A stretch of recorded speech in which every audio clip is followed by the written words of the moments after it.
సాంప్రదాయ ఔషధంగా వంట దినుసుల్లోనూ విరివిరిగా వాడే దాల్చిన చెక్క సుగంధ ద్రవ్యాల్లో ముందు వరుసలో ఉంటుంది. ప్రత్యేకమైన ఫ్లేవర్స్ తో వంటకాలకు ఇది రుచిని పెంచుతుంది. దశాబ్దాలుగా ఔషధాల్లో, వంటకాల్లో దాల్చిన చెక్కను వాడుతున్నారు.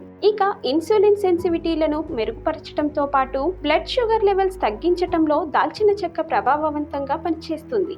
ఆక్సిడేటివ్ స్ట్రెస్ ను నియంత్రించటం, యాంటీ ఇన్ఫ్లామేటరీ ప్రభావాలను కల్పించే క్రమంలో దాల్చిన చెక్క మధుమేహాలకు ఉపకరిస్తుందని పోషకాహార నిపుణులు చెబుతున్నారు. దాల్చిన చెక్కలో ఉండే సినమైడిహైడ్, పాలిఫెనాల్స్ వంటి పదార్థాలు ఇన్సులిన్ పనితీరును పెంచి కార్బోహైడ్రేట్ బ్రేక్ డౌన్ ను మందగించేలా చేస్తాయి. కణాలు దెబ్బతినకుండా ఇవి కాపాడతాయి. మన ఆహారంలో దాల్చిన చెక్కను భాగం చేసుకుంటే మధుమేహం అదుపులో ఉండటంతో పాటు మధుమేహంతో వాటిల్లే కాంప్లికేషన్స్ ను నిరోధించవచ్చని నిపుణులు చెబుతున్నారు. దాల్చిన చెక్కను నిత్యం తీసుకోవటం ద్వారా మధుమేహులకు కలిగే ప్రయోజనాలు పరిశీలిద్దాం.